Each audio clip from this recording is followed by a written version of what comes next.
Gold trusted gold buyers మీరు తాకట్టు పెట్టిన బంగారాన్ని విడిపించి ఈ రోజు ఉన్న మార్కెట్ ధరకు కొనబడను.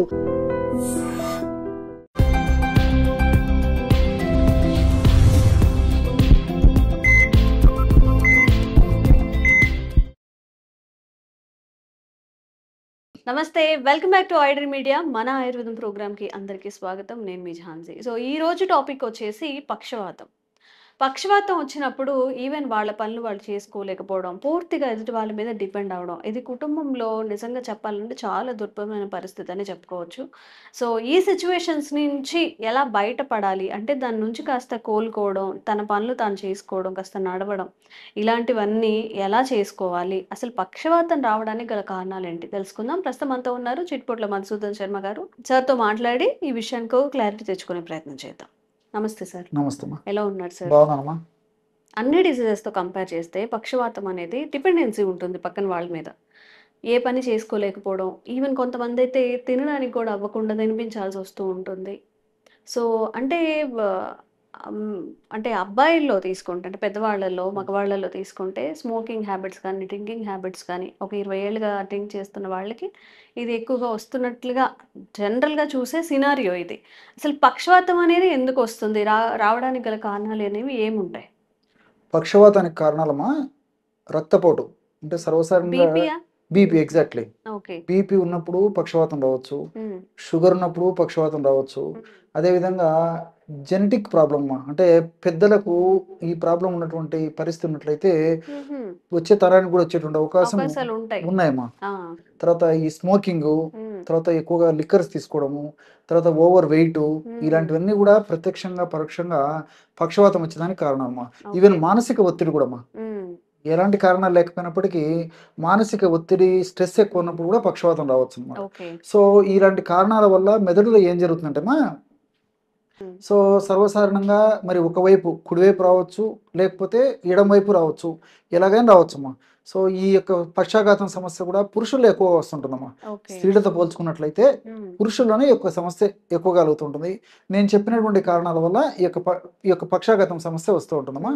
మరి దీనికి మనం చికిత్స గురించి ఆలోచించినట్లయితేమా, ఎంతోమంది వాడి చక్కటి అనుభవాన్ని మేము వాళ్ళ యొక్క అనుభవాన్ని మేము గ్రహించిన తర్వాత, మరి మా కుటుంబంలో కూడా దాదాపు 7 తరాల నుంచి మా పెద్దలు కూడా ఈ యొక్క వైద్య రంగంలో ఉన్నారు కాబట్టి వాళ్ళ అనుభవాన్ని కూడా దృష్టిలో ఉంచుకొని వాళ్ళు చెప్పినటువంటి విధి విధానాలు, వాళ్ళు రాసినటువంటి పద్ధతులు, అదేవిధంగా మేము ప్రత్యక్షంగా పేషెంట్కి ఇచ్చిన తర్వాత వాళ్ళ నుంచి ఫీడ్బ్యాక్ తీసుకొని ఏ ఫార్ములా అయితే పేషెంట్కి చెప్పి చక్కటి ఫీడ్బ్యాక్ వచ్చిందో ఆ ఫార్ములానే మరి మీరు అడిగారు కాబట్టి ప్రేక్షకులు కూడా చెప్తాను ఇప్పుడు.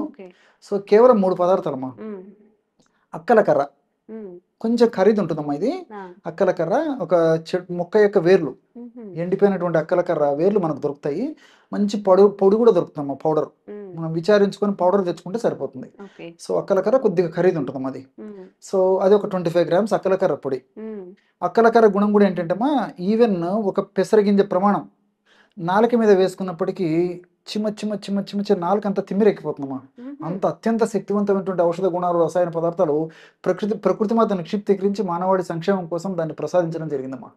చాలా పవర్ అయినటువంటి ఔషధం అమ్మా అక్కల కర్ర. ఆ యొక్క పౌడర్ ఒక 25 గ్రామ్స్ తీసుకోవాలి. అట్లే వాము, దీన్ని అజవాయిన్, ఓము అనే పేర్లతో పిలుస్తుంటారమ్మా. దాన్ని కాస్త వేయించేసేసి పౌడర్ లాగా తయారు చేసుకుని ఒక 25 గ్రామ్స్ తీసుకోవాలి. అట్లే మిరియాలను వేయించేసేసి ఒక చూర్ణం చేసుకుని ఒక 10 గ్రాములు తీసుకోవాలి. మళ్ళీ చెప్తాను చూడమ్మా, అక్కలకర్ర చూర్ణం 25 గ్రాములు, రెండవ అక్కలకర్ర చూర్ణము 25 గ్రాములు, వాము చూర్ణం 25 గ్రాములు, మిరియాల పొడి 10 గ్రాములు, మొత్తం కలపడం వల్ల 60 గ్రాముల పొడి తయారైందమ్మా. సో 60 గ్రాముల పొడి 1 మంత్కి వస్తుంది. మీకు క్యాలిక్యులేషన్ కూడా చెప్తాను చూడండి. ఉదయం పూట మోహం గడిగినటువంటి తక్షణమే పరిగడుపునే ఎటువంటి ఆహారం తీసుకోకుండా 1 గ్రామ్ అమ్మా, జస్ట్ 1 గ్రామ్ పౌడరు తేనెతో తీసుకోవచ్చు, లేకపోతే నీళ్ళలో కలిపి తీసుకోవచ్చు, మజ్జిగతో తీసుకోవచ్చు, పాలతో తీసుకోవచ్చు. ఎవరికి ఎలా వీలైతే అలా తీసుకోవచ్చు. మొదటి డోస్ అయిపోయింది 1 గ్రామ్. తర్వాత ఈవినింగ్ బిట్వీన్ 5 to 8 o'clock మధ్యలో మరొక డోసు 1 గ్రామ్ తీసుకోవాలమ్మా. సో సాయంత్రం పూట కూడా ఇలాగ తీసుకోవాలి. సో ఉదయం 1 గ్రాము, సాయంత్రం 1 గ్రాము, రోజు 2 గ్రాములు అయితే నెలకి 60 గ్రాములు అయిపోతుందమ్మా. ఓకే. సో 60 గ్రాముల మెడిసిన్ అయిపోయిన తర్వాత మరలా ఫ్రెష్గా తయారు చేసుకొని వాడుకుంటున్నారు. దీర్ఘకాలం పాటు వాడినప్పటికీ అన్ని మనకు సైడ్ బెనిఫిట్స్ ఉంటాయి కానీ ఎలాంటి సైడ్ ఎఫెక్ట్స్ ఉండవు. రెండవది ఏంటంటే ఈ యొక్క ఔషధ గుణం యొక్క ప్రత్యేకత పక్షాఘాతము లేదా పక్షవాతము లేదా పెరాలసిస్ లేదా హెమిప్లీజియా అనేటువంటి సమస్యని త్వరగా తగ్గించడమే కాకుండా చాలా మందిలో కూడా మరలా మళ్ళీ వచ్చేటువంటి అవకాశాలు కూడా ఉంటాయమ్మా. పక్షవాతం మళ్ళీ వస్తుంటుంది అనమాట. సో ఆ పరిస్థితి రాకుండా కూడా ఈ యొక్క ఔషధ గుణాలు దీర్ఘకాలం పాటు శరీరంలో దీని యొక్క ప్రభావం ఉంటూ సదా కాపాడుతూ సదా రక్షిస్తూ ఉంటాయమ్మా. కాబట్టి దీర్ఘకాలం పాటు వాడినప్పటికీ మనకు అన్ని సైడ్ బెనిఫిట్స్ ఉంటాయి అన్నమాట.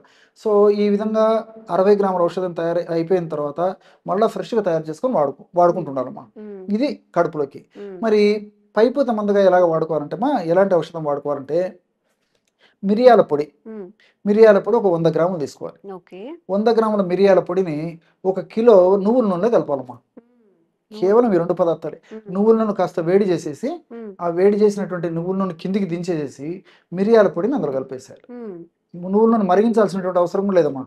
వేడి చేయడం అంటే మళ్ళీ ఏదో పొగలు వచ్చేట్టు మరిగించడం అలా కాకుండా అంతే అమ్మా. జస్ట్ కొంచెం వెచ్చ చేసేసి వేడైన తర్వాత మనం కాఫీ టీ తాగితే ఇలా ఎంత వేడి ఉంటుందో అంత వేడి నువ్వుల నూనె చేసేసి పాత్రని పొయ్యి మీద నుంచి కిందికి దించేసేసి ఒక 100 గ్రాముల మిరియాల పొడి కలిపేసారు. బాగా కలిపేసేసి చల్లారిన తర్వాత ఒక గాజు సీసాలో నిల్వ ఉంచుకొని రోజు ఒక్కసారి అమ్మా. సో కాస్త తైలాన్ని తీసుకొని ఏ భాగం అయితే చచ్చుబడిపోయిందో కుడి భాగం కానీ ఎడమ భాగం కానీ ఏ వైపు కానీ ఎక్కడైనా మనం చచ్చుబడినటువంటి భాగానికి ఆ యొక్క ఆయిల్ని అప్లై చేసి సున్నితంగా మర్దన చేస్తున్నాం. ఈ విధంగా చేయడం వల్ల మరింత శీఘ్రంగా మరింత శక్తివంతంగా మరింత వెంటనే ఈ యొక్క ఔషధ గుణాలు పనిచేసేసి త్వరగా కోలుకునే దానికి ఈ యొక్క ఔషధాలు కూడా సహకరిస్తాయి. దీనికి తోడు మరి ఒకవేళ మార్కెట్లో దొరికేటువంటి పైపూత ఆయిల్స్ కూడా చాలా మంది మమ్మల్ని అడుగుతుంటారమ్మా. సో అలాంటి ఆయిల్స్ లో మా అనుభవంలో ఈ బలా తైలం బాగా పనిచేస్తుందమ్మా.